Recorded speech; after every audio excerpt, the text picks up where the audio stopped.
Selamat pagi, siang, sore, dan malam Bapak, Ibu, dan teman-teman semua. Perkenalkan, saya Michael Sihotang, NIM 182-21054, akan mempresentasikan ide bisnis saya, yaitu teman belanja. Teman belanja bertujuan menjadikan belanja jauh lebih mudah dan menjembatani pelanggan ke dunia pasar tradisional dan juga supermarket. Berikut merupakan eksekutif summary dari ide saya. Saya mengangkat root cause ada dua. Yang pertama adalah, selama pandemi COVID-19, terdapat peningkatan perbelanjaan online sebesar 28,48% dan 40% konsumen Indonesia berbelanja secara online karena faktor kepraktisan. Oleh karena itu, saya memiliki tiga solution, yaitu kepraktisan, harga yang kompetitif, dan pilihan yang beragam. Oleh karena itu, saya mengusulkan suatu ide bisnis, yaitu teman belanja. Karena ada peluang untuk mengembangkan aplikasi yang menyediakan pembelian ke pasar tradisional dan juga swalayan. Aplikasi ini akan dapat memberikan kemudahan bagi konsumen untuk berbelanja di pasar tradisional dan juga swalayan tanpa harus keluar rumah. Dan di sini saya memiliki tiga target. Yang pertama adalah jumlah pengguna aplikasi meningkat sebesar 10% setiap tahunnya. Lalu yang kedua, pasar tradisional dan swalayan yang bergabung dengan platform meningkat sebesar 20% setiap tahun. Dan yang terakhir adalah pengemudi yang bergabung dengan platform meningkat sebesar 30% setiap tahunnya.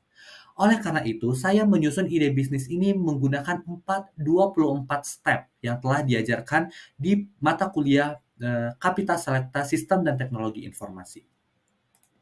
Yang pertama adalah kita, melakukan market segmentation. Di sini ide bisnis ataupun ide teknologi saya adalah pelayanan untuk melakukan penitipan barang dan pemesanan barang yang ada pada pasar tradisional dan juga pasar modern, yaitu swalayan yang saya beri nama teman belanja. Dan di sini ada 3 industri ataupun similar kategorinya. Yang pertama adalah layanan pemesanan dan pengiriman, kedua adalah pasar tradisional, ketiga adalah pasar modern dan juga supermarket, dan yang keempat adalah ekosistem pengiriman dan juga logistik. Oleh karena itu, saya melakukan analisis pada Neurotop target market untuk mempertimbangkan startup yang ingin saya kembangkan. Dan juga saya telah melakukan primary market research dan juga market segmentation matrix. Dan di sini kita bisa melihat ada 4 untuk target end user-nya, yaitu layanan pemesanan dan pengiriman, pasar tradisional, pasar modern dan juga supermarket, dan juga ekosistem pengiriman dan juga logistik. Dan di sini untuk layanan pemesanan pengiriman, yaitu masyarakat dan juga ibu rumah tangga yang memiliki target pengguna yang paling besar. Dan di sini juga pasar tradisional, yaitu pasar penjual-penjual yang ada pada pasar tradisional, lalu pasar modern dan juga supermarket, yaitu penjual pada pasar modern dan juga supermarket, dan yang terakhir adalah ekosistem pengiriman dan juga logistik, yaitu pengemudi-pengemudi yang akan mengantarkan pesanan-pesanan itu kepada end user kita, yaitu masyarakat dan juga ibu rumah tangga. Dan saya juga telah melakukan market segmentation mulai dari task, benefit, urgency of needs, dan lain-lain untuk mempertimbangkan keempat target pasar yang telah saya jelaskan sebelumnya. Lalu kita masuk ke tahap yang kedua, yaitu select a beach hack market. Dan di sini saya memiliki 4 market yang telah saya jelaskan sebelumnya, yaitu ibu rumah tangga, pasar tradisional, pasar modern dan supermarket, dan juga pengemudi. Dan di sini dapat kita lihat bahwa overall rating yang telah ditentukan dari beberapa aspek, di sini ibu rumah tangga memiliki overall rating yang high, pasar tradisional itu adalah medium, lalu pasar modern dan juga supermarket yaitu high, dan juga pengemudi high. Dan di sini ada ranking yang mulai dari ibu rumah tangga ranking pertama, pasar modern dan juga supermarket ranking kedua, pengemudi ranking ketiga, dan juga pasar tradisional adalah ranking yang keempat.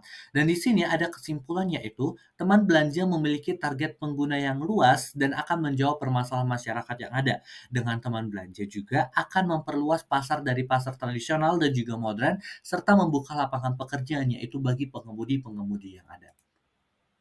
Lalu untuk tahap yang ketiga, saya melanjutkan dengan build an end user profile for the Beachhead Market. Dan di sini saya, menggunakan demografik yaitu, target pasar di Jabodetabek. Dan pekerjaannya yaitu salah satu target pelanggannya adalah ibu rumah tangga yang tidak menutup kemungkinan juga yang melakukan pemesanan pada aplikasi teman belanja, yaitu, yang bukan ibu rumah tangga. Dan di sini pengguna teknologinya itu adalah target pengguna adalah sang seseorang yang memiliki smartphone dalam menggunakan aplikasi ini. Dan psikografiknya adalah dia mengharapkan 3 hal, yaitu kemudahan dan efisiensi, keinginan untuk menghindari kerumunan, dan juga minat untuk penggunaan teknologi. Dan di sini ada watering holes-nya, yaitu media sosial, pasar tradisional, dan juga aplikasi belanja online. Dan di sini day in the life-nya adalah pagi hari saya menggunakan si Ibu Sarah ini. Si Sarah akan memulai untuk berbelanja karena dia harus, memasak untuk suami dan juga anak-anaknya. Lalu pada sore hari, Sarah akan membeli makanan yang akan, diberikan kepada anak dan suaminya, dan para penjual di pasar tradisional dan pasar modern akan melayani pembelinya itu sehari-hari, dan pengemudi akan mengantarkan pesanan ke pelanggan seperti ke Ibu Sarah ini. Lalu untuk step yang keempat yaitu estimate the total, addressable market atau TAM for the beachhead market. Dan di sini, saya telah melakukan perhitungan-perhitungan yang dapat dilihat pada, PPT ini mulai dari one time charge, data point, lalu budget available data point, dan juga comparable-nya. Dan di sini siapa yang dapat kita membandingkan, yaitu belanja langsung dan juga belanja online. Belanja langsung di sini perusahaan yang menyediakan layanan belanja langsung dengan berbagai produk dan juga layanan yang serupa, dan juga pasar online yaitu platform pasar online yang menghubungkan pembeli dengan penjual produk-produk kebutuhan sehari-harinya. Dan di sini dapat kita pertimbangkan bahwa dengan belanja online, harga per unitnya adalah rata-rata pengguna menghasilkan Rp4.000 setiap Rp4.000.000 setiap bulan dalam layanan ini. Lalu jumlah unit per penggunanya adalah pengguna berlangganan selama setahun penuh dengan pendapatan per tahunnya adalah 4 juta dikali 12 yaitu 48 juta per tahun. Lalu untuk pasar online di sini harga per unitnya adalah Rp3 juta. Lalu jumlah unit per penggunanya adalah pengguna berlangganan selama setahun penuh dengan pendapatan tahunannya adalah Rp36 juta. Lalu untuk tahap selanjutnya adalah profile the persona for the beachhead market, dan di sini adalah Hildaria Sinambela. Dan Hildaria Sinambela ini adalah benar-benar seseorang yang digambarkan, namun untuk fotonya di sini saya menggunakan, foto bukan foto dia dikarenakan, faktor privacy. Nah, Hildaria ini merupakan seorang ibu rumah tangga dan sekaligus, guru di SD negeri di Medan, dan juga di sini dia memiliki goals, pain, dan juga need yang dapat dilihat pada PPT. Dan di sini dia memiliki need akses ke pasar tradisional yang terdekat, lalu memperoleh bahan masak dengan cepat dan juga terpercaya, lalu memperoleh kebutuhan melalui swalayan dengan cepat, dan yang terakhir adalah membutuhkan penghematan melalui belanja online. Lalu di sini ada full life cycle use case-nya yaitu untuk Hildaria ini ya.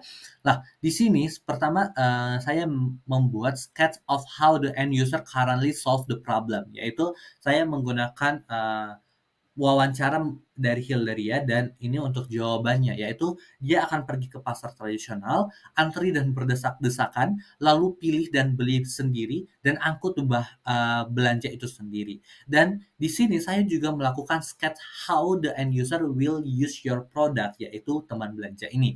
Yaitu dia akan pertama kali akan mengunduh aplikasi, lalu daftar, dan profile, lalu di sini akan memilih produk, menambahkan ke keranjang, lalu pembayaran akan, dipastikan aman, lalu pengiriman dan juga pengambilan sendiri diperbolehkan, lalu pengiriman dengan nyaman dan juga menyelesaikan transaksi yang ada. Nah, berikut merupakan high level product specification-nya, dan di sini ada function dan juga benefit-nya. Untuk, function-nya di sini memungkinkan pengguna untuk memilih tempat belanja sesuai preferensi mereka, yaitu pasar tradisional maupun supermarket. Lalu menampilkan rekomendasi produk berdasarkan preferensi pengguna dan ulasan dari pengguna lain. Ketiga adalah memudahkan pengguna dalam menambahkan produk ke keranjang belanja. Keempat adalah menyediakan informasi terkini tentang pesanan yang sedang berlangsung dan pesanan yang telah selesai. Selanjutnya adalah memfasilitasi proses pembayaran dan pelacakan pesanan. Dan yang terakhir adalah mengelola profil pengguna dan koin serta saldo uang dalam aplikasi tersebut.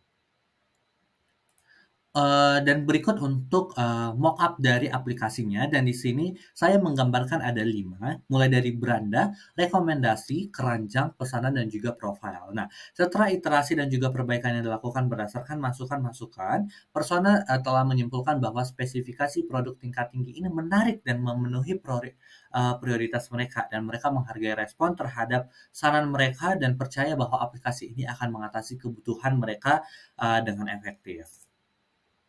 Lalu untuk step ke-8 yaitu quantify the value proposition dan di sini ada quantify value proposition-nya, yaitu kemudahan dan efisiensi berbelanja masih kurang optimal, dalam aplikasi teman belanja. User merasa bahwa pengalaman berbelanja online belum selalu efisien sesuai dengan preferensinya. Lalu yang kedua adalah meningkatkan efisiensi berbelanja juga memiliki ruang untuk perbaikan. User menganggap penggunaan keranjang belanja sudah cukup efisien, tetapi masih ada potensi untuk meningkatkan efisiensi. Lalu yang terakhir adalah manajemen koin dan juga saldo uang dengan baik saat ini sudah memadai. User merasa puas dengan manajemen koin dan juga saldo uangnya. Dan di sini reason for benefit-nya adalah penambahan fitur pemilihan tempat belanja yang sesuai dan informasi promosi yang lebih baik untuk memberikan user keefisienan dan juga kemudahan dalam berbelanja. Lalu yang kedua adalah integrasi fitur pemindaian barcode dan juga memungkinkan user untuk menambahkan produk yang lebih cepat dan juga menghasilkan efisiensi dan juga waktu yang dapat dihemat. Lalu yang terakhir adalah tambahan pengaturan batas pengeluaran dan juga pemberitahuan saldo rendah dan memberitahukan user kontrol yang lebih baik, atas keuangannya. Lalu tahap yang ke-9 saya lakukan identify, 10 customer dan di sini saya sudah membuat, ke-10 customer-nya mulai dari general info, feed, dan juga engagement-nya. Lalu untuk yang ke-10 yaitu define the core. Nah, core yang diajukan adalah integrasi dengan pasar tradisional dikarenakan memang integrasi ke pasar tradisional ini masih sulit untuk dilakukan, dan hal ini akan sangat membantu, masyarakat dan juga memperluas pasar dari teman belanja ini. Dan di sini ada 4, yaitu integrasi dengan pasar tradisional akan menjadi unik, lalu integrasi pasar tradisional penting bagi pelanggan yang lebih suka berbelanja di sana, lalu kemitraan dengan pasar tradisional dan jaringan pertumbuhan, serta memilih integrasi dengan pasar tradisional. Nah, lalu selanjutnya adalah chart competitive position dan di sini saya mengambil 3 untuk kompetitornya yaitu Titipku, Delivery, dan juga Gojek. Dan di sini, eee teman belanja tetap memiliki, tingkat good pada priority yang pertama dan juga priority yang kedua. Karena inti keunggulan dari teman belanja ini adalah integrasi dengan pasar tradisional, yaitu kemudahan serta efisiensi berbelanja online dan menjadi dasar untuk memberikan nilai lebih tinggi serta posisi yang kuat, dalam persaingan dengan, kompetitor-kompetitor yang ada. Nah, lalu selanjutnya adalah, di sini kami melakukan determine the customer decision making unit. Dan di sini ada 3 yaitu end user persona, lalu economic buyer persona, dan juga champion persona. Dan di sini ada Hilderia yang merupakan guru dan mengatakan bahwa, kemudahan dalam berbelanja dari pasar tradisional dan supermarket, lalu membeli produk berkualitas dengan harga yang tentunya kompetitif apabila berbelanja dengan, di pasar tradisional, lalu efisiensi waktu dalam berbelanja, dan yang terakhir adalah memastikan produk yang dibeli sesuai dengan kebutuhan. Itu untuk fokusnya. Lalu economic buyer persona yaitu Maria, dia akan menghemat anggaran belanja keluarga, lalu kemudahan dalam berbelanja di pasar tradisional dan juga supermarket, lalu kualitas produk yang baik serta, waktu efisien dalam berbelanja. Dan untuk champion persona yaitu Surya, meningkatkan efisiensi berbelanja grosir untuk bisnis, lalu mengurangi biaya operasional, lalu kemudahan dalam berbelanja di pasar tradisional serta, kualitas produk yang dapat diandalkan. Lalu, untuk step yang ke-13 kami melakukan map the process to acquire a paying customer. Dan di sini telah disusun mulai dari find out the option, lalu analyze option, lalu, acquire product, lalu pay, install, use and get value, dan juga determine the value. Dan di sini, dapat dilihat bahwa pasar tradisional yang kami tawarkan ini sangat mempengaruhi, faktor customer untuk memilih produk ini dibandingkan dengan, produk-produk yang lainnya. Lalu selanjutnya adalah map the process to acquire the paying customer ini untuk, risk dan juga risk mitigation strateginya. Dan untuk setiap tahapnya kami juga telah menganalisis apa risiko-risiko dan mitigasi yang dapat kami lakukan. Dan, di sini proses untuk mendapatkan pelanggan berbayar melibatkan tahap-tahap yang dimulai dan identifikasi kebutuhan pelanggan hingga pembelian produk. Ini tentunya mencakup menarik perhatian pelanggan potensial, membangun interaksi, mengkonversi minat menjadi niat, pembelian dan akhirnya menyelesaikan pembelian. Dan proses ini dirancang untuk memberikan pengalaman berbelanja yang efisien dan memudahkan pelanggan untuk berbelanja dari pasar tradisional ataupun supermarket. Selanjutnya adalah estimate the total addressable market size for follow-on market. Dan di sini telah digambarkan bahwa pasar utama kami, teman belanja ini adalah pasar tradisional dan juga supermarket. Namun, di sini ada 5 poin tambahan, yaitu ekspansi ke wilayah geografis yang lebih luas seperti kota dan juga daerah yang berbeda, lalu penambahan kategori produk dan juga layanan tambahan yang dapat diakses melalui aplikasi, lalu diversifikasi ke dalam segmen pasar yang lebih spesifik seperti pasar makanan dan pasar makanan organik dan juga produk kesehatan. Lalu pengembangan fitur-fitur tambahan seperti layanan pengiriman dan integrasi dengan penjual lokal. Dan yang terakhir adalah kolaborasi dengan merek dan juga penjual besar untuk menyediakan penawaran eksklusif dan juga promosi-promosi yang ada. Dan untuk summary of follow thumb estimate dan juga prioritasnya dapat dilihat pada PPT yang ada. Dan selanjutnya, kami telah melakukan desain the business model, mulai dari customer value creation, competition, dan juga internalnya.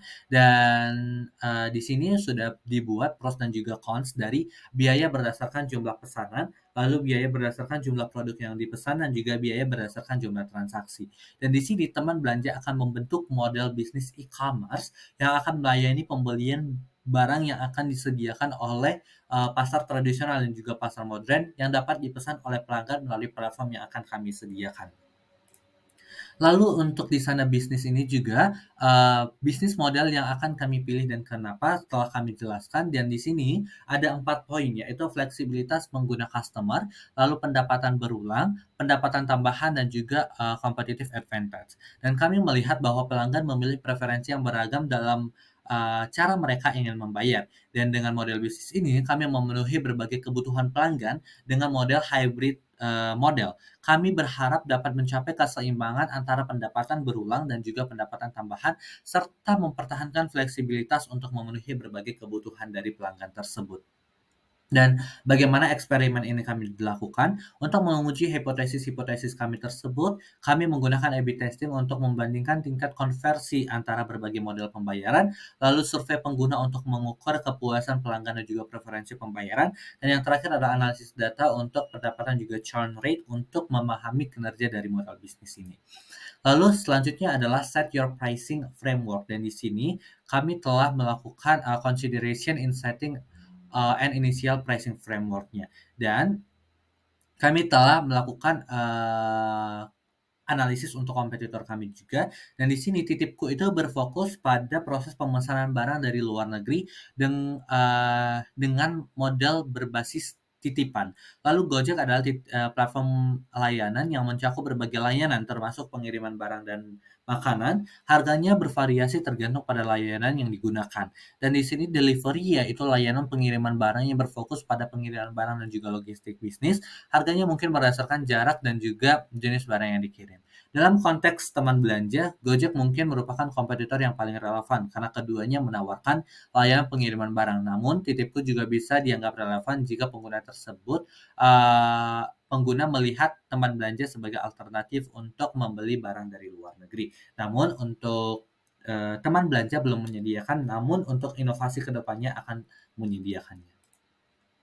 Lalu, dalam set your pricing framework juga, di sini, dapat dilihat, kami telah melakukan test to validate-nya, yaitu hipotesis bahwa pelanggan akan lebih mungkin menggunakan teman belanja jika menawarkan harga yang bersaing dengan, pesaing lainnya. Lalu hipotesis bahwa pengguna akan merespon positif terhadap promo dan juga diskon awal yang kami tawarkan untuk mendorong adopsi awal, dan juga yang terakhir adalah hipotesis bahwa biaya marginal yang kami estimate dapat dipertahankan dalam jangka panjang. Lalu di sini, kami juga telah melakukan estimate the lifetime value, untuk acquire customer-nya dan di sini estimasi margin keuntungan pada one time, charge kami bervariasi bergantung pada produk dan layanan yang dipilih oleh pelanggan dan kami akan melakukan perhitungan, yang cermat untuk memastikan margin keuntungan kami dapat mendukung keberlanjutan bisnis dan terutama jika pelanggan memilih layanan seperti berlangganan premium. Dan di sini kami telah melakukan analisis untuk, bagaimana setelah tahun pertama, kedua, ketiga, dan yang keempat. Lalu berikut untuk estimasi dari lifetime value untuk, perhitungannya. Lalu selanjutnya adalah sales channel for short, medium, dan juga long term-nya. Dan di sini, waktu periode ini dimulai sejak peluncuran produk hingga 6 bulan setelahnya. Lalu waktu periode ini dimulai setelah 6 bulan peluncuran produk dan berlangsung hingga 2 tahun ke depan dan, akan berlanjut ke tahun-tahun, selanjutnya. Dan di sini teman belanja memiliki peluang pasar yang sangat luas baik short term, medium term, maupun long term. Dengan itu, pada saat short term, teman belanja bisa memperoleh keuntungan dalam waktu dekat dan memberikan dampak yang besar bagi end user-nya. Dan berikut merupakan estimate dari cost of customer acquisition-nya, dan di sini kami telah melakukannya mulai dari short term, medium term, dan juga long term-nya. Dan tentunya akan ada risk-nya yaitu, decreasing expense may impact customer acquisition rate. Jadi penurunan expenses-nya itu. Lalu yang kedua adalah change might not yield immediate result. Lalu yang ketiga adalah investment in retention may not guarantee the reduction cost of customer acquisition ini. Lalu effectiveness dari referral program. Lalu narrowing the lead pool may reduce the overall lead quantity-nya. Lalu berikut untuk identify key asumsinya dan di sini telah dibuat juga risk level mulai dari high, medium maupun low. Lalu kami juga telah melakukan test key assumption kami mulai dari assumption, risk level dan juga potensial impact apabila asumsi itu, salah sehingga dapat dilakukan analisis mitigation. Lalu kami juga telah melakukan, define the minimum viable business product dan di sini mulai dari pengembangan berbasis prototype, lalu penggunaan layanan pihak ketiga, tim yang berfokus, pengujian pasar terbatas, dan juga pengguna teknologi yang tersedia. Lalu untuk tahap yang ke-23 yaitu show the dogs will eat dog food. Dan di sini mulai dari identification, consideration, and judgment, purchase intent, purchase loyalty, dan advocacy kami juga telah melakukan dan bagaimana next step jika actual conversion rate itu lower than goals yang telah kami lakukan. Dan di sini kami juga telah mendefine other metrics yang telah kami punya. Dan yang terakhir adalah develop the product plan. Di sini mulai dari pengembangan tim penjualan dan juga pemasaran, peluncuran kampanye pemasaran, kemitraan strategis, pemantauan dan analisis kinerja produk dan juga perluasan geografisnya. Dan di sini ya tentang aplikasi teman belanja, ini adalah beberapa strategi yang mungkin perlu dipertimbangkan sesuai dengan perkembangan bisnis, yaitu seperti yang telah dijelaskan sebelumnya. Dan demikian untuk penjelasan bisnis untuk teman belanja ini, yaitu untuk mempermudah proses pembelanjaan dan juga memperluas market dari pasar tradisional dan juga supermarket. Saya berharap bahwa ide bisnis ini dapat saya terapkan dan juga memperoleh investor-investor yang banyak dan juga sesuai dengan ide bisnis saya. Dan saya berharap investor-investor dapat tertarik dengan ide bisnis yang saya tuangkan pada bisnis plan ini. Dan saya berharap juga untuk masukan-masukan yang dapat kita diskusikan bersama kemudian untuk pengembangan produk dan juga bisnis ini. Atas perhatian dari Bapak, Ibu, dan juga teman-teman semua, saya ucapkan terima kasih. Saya Michael Sihotang, NIM 1822105.